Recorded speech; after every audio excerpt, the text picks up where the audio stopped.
নমস্কার, মাতৃ আদেশে আপনাদের সকলকে আবারও স্বাগত। আজকের এপিসোড কর্ণপিশাচী।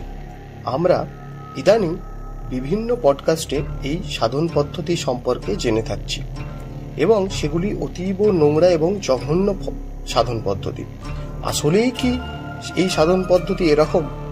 তার জন্য আমরা আজকে জানব কৃষ্ণানন্দ আগমবাগীশ মহাশয়ের লেখা বৃহৎ তন্ত্রসার এই বইটি থেকে এই কর্ণপিশাচী সাধন পদ্ধতি।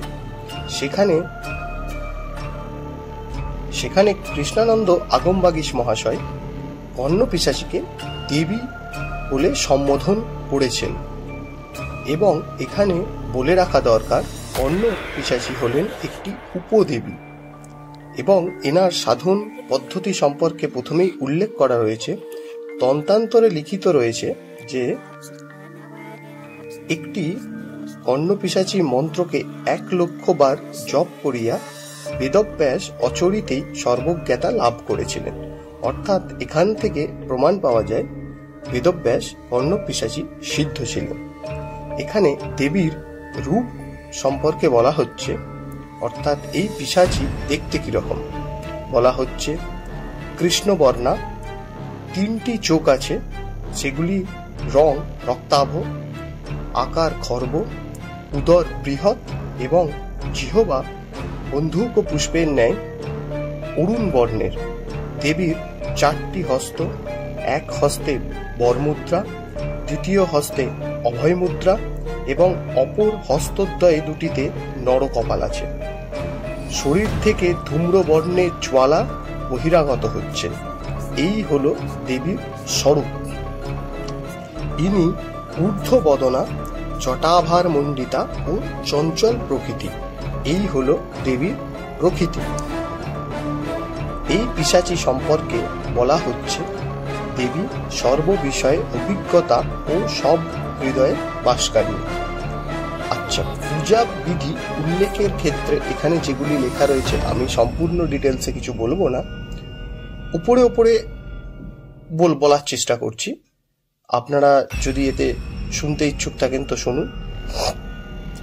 এই সাধনা একটি নক্ষত্র, বিশেষ নক্ষত্রে এই সাধন পদ্ধতি শুরু করা হয়।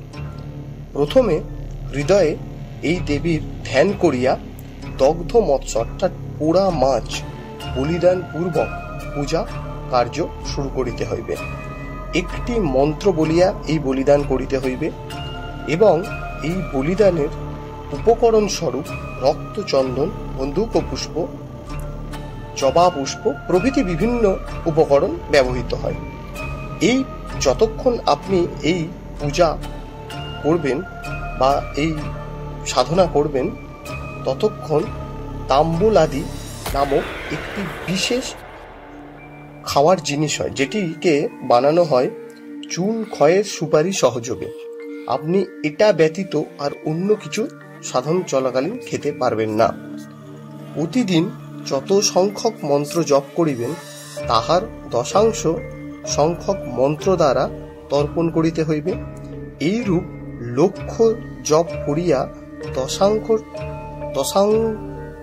সংখ্যক হোম করিয়া ওই মন্ত্রে পুনশ্চরণ করিতে হইবে এবং এই পুনশ্চরণ প্রক্রিয়ার ঘটানোর পর বা ঘটলে তারপরে আপনি এর একটি সিদ্ধিটি আপনার লাভ হলো কিনা তার লক্ষণ সম্পর্কে বলা হয় যে এই পুনশ্চরণের করার পর যদি আকাশে ওঙ্কার ধ্বনি শুনিতে পান বা দীর্ঘকার অগ্নিশিখা দৃষ্ট হয় তাহলে বুঝিবেন মন্ত্র সিদ্ধ হয়েছে।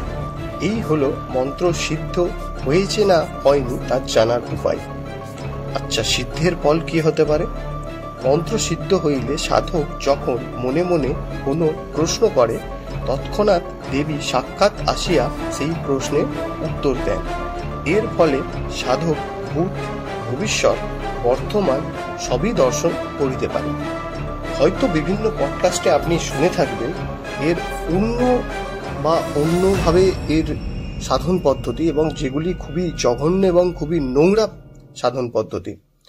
আসলে কিন্তু আমাদের কৃষ্ণানন্দ আগমবাগীশ মহাশয় তার বৃহৎ তন্ত্রসারের বই থেকে এই ধরনের সাধন পদ্ধতি দেবী সম্পর্কে লিখে গেছেন। আজকে যদি ভিডিওটি ভালো লেগে থাকে তাহলে অবশ্যই আমাদের চ্যানেলটি সাবস্ক্রাইব এবং আমাদের পেজ ফলো করতে ভুলবেন না। নমস্কার।